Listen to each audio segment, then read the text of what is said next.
Malaga shang long chloy kon te da long ko chukot kon chop shang long ade aram roi ke ya ni morun ni nya boy jimit deng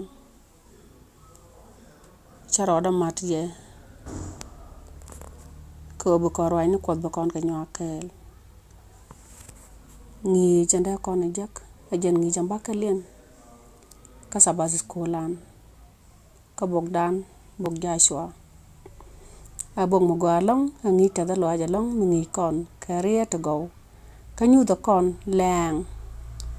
ti ci kon ka da ma lon ka ngach ka shap pot ka de sa kon nyot tane ti ci kon ka da lon ka ma ngai kon ka ku ci mo ali ga ta ka kot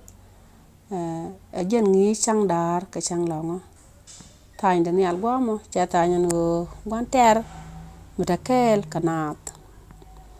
chiyo ga de kon titin na rian mi chat kariya da ma cha laro an kon yal gor sharano ka on loirano ka an mo jrano chane ka ta chienga da mo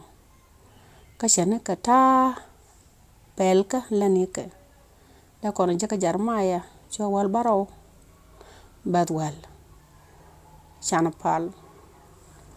kiloy ko tet ka chiko go kwar mala ko choro jabak kane rin chabaka ka jisham du ja ko kane ku dial tana war ka kuje mo chiloy ko tet ko chinen tiri ala ka kuida biriet kuti biga piedra loy ne ko ka burai ni jen toda bitin chiro dia lot ka ko biga woch bitin kan ko ngaj biga mat ko tena kala ko ka chodje chura nazaras inano bu kon we ka ngi dan chana eleng madan ka chiyo gon tit ko na we ko da laro an ko nyal an ngai charano ka an ngai perano ka an lecture dia loirano la ko nyal ngai char kon ka ngai tin dial telet kon ke ngai tin dial bo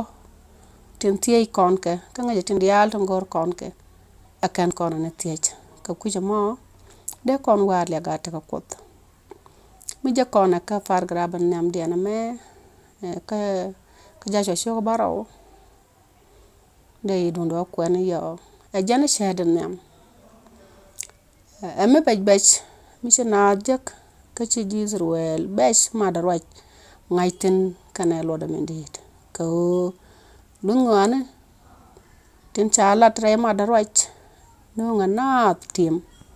wana me shabaja long ka jizruel ka gwaiden ga jango luzande kana ma luz kana rwani tin ti kan kalat ka kwaran tin kana lat ka kos en go de ka rwani tin ko kalat ka de kan gatit awa madraj no ka de kan jitarin ke gwad no kan yet kana tan de kana zitem mo kan marwaj mo kana watim ke wa kana watit bi ka kor bi kana yiglang ka bi ka tim ka yerdian ka marwaj no ka juj wa marwaj mo kana wa yar be kana ngo ba ka joj ko erem ko ranjal ka ke chika deine ka chika na yiti sa ngej tala ka bom ma de kana ne tiam ne ne tin nyen ka tala ka shap kor ti de kan ga ter kor dung do atadian kel karam ko o kan jal kan kel karam ko tin tit mat roj en ci ko dalat ke ajan duop ende kan kor mo de kan lon ka jetele ke kan ka ngi ci ka deine ci na ila ngi kana na won ka tala ka shap kor ajan o jal kan kel karam ko mitit mat roj en ci ko dalat ke ka kuje mo de kon we ale ga ta ko de kon wa amin ka o tala ram de kor lon ki ram de gwante ara joj mi ci chun kel ka kot ka jeg dien ka mun ta yai ka jizr wel goro ci ka ngi mu bum jek no gwante arien jeng jana long chete rarek dien ka dung do tere dien awa gwante arien chala dan chana jek ka tande gwa mo gwante arien awa te kel ka chete rarek te kel ka jala kel ka ko jal kan kel kan ne cha mat roi cha ja gor ka cha gor ngo de na chup gwadan ci ku da yai nat gor kan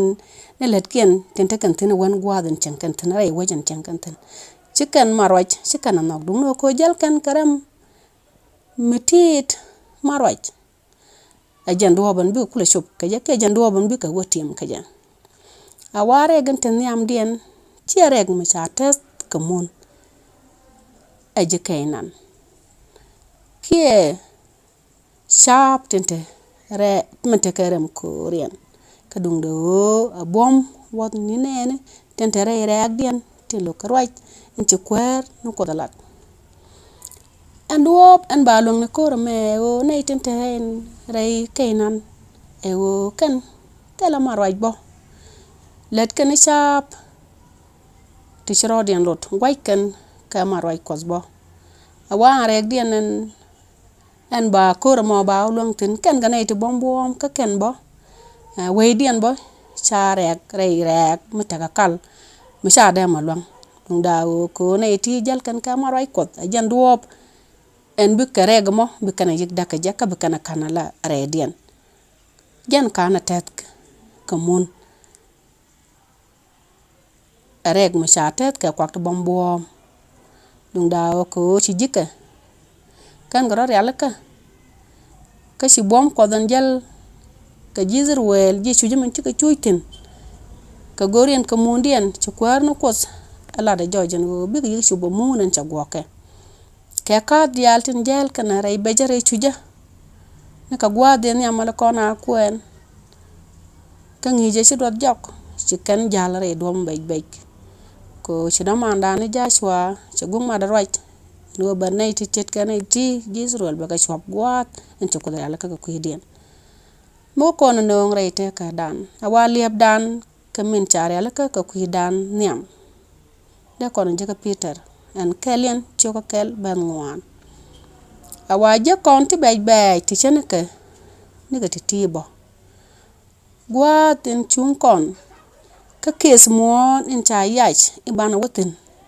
ba chianga da dan iksem ka bana tiem enemi chana ra luar Yesu Kristo amen awade kon gwaden chare alaka munen ci ko da yai kon gwaden chare alaka ko bu kon wotin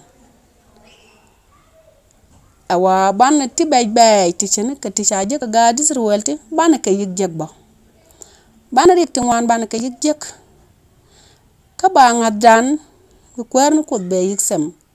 ka o ba ngajen o ka kon ne ti bi shobre mo siata yin chan jeng nyam no won ko she ngajen ko don ngai loy ran jen ngaje loy kon ka ngaje o ne tin ba on kon ban ka yik rude di ka bej tin ban jek ban ka lon ka murut kon ke kam ban ka rut da sho gwa ko da kon chupre mon en cha yai kon ki Jerusalem man ci kwar ni Yesu shonkel ka kuidan ko ban woten ka jen ku jamo ajen pe ngi ka dan en jak jen ngi jabaka len bana chu chong tena na bu kwar no ko be pe lo ni kon shana pal ci lo tet kwar mala ko ci riede ti ci ka pe lo ni kon ko ci shonkel ko re min to te moy ko len kan ngai ngwane ka pe na ke ray chari ko amen chang banado gwaden chari alaka ka kuidan o bagaro nen ke ji wadin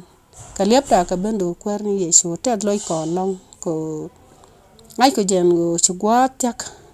to baga wa gwaden chari alaka ka kuidan ko jimo ale ga teji chiri chura na dare ina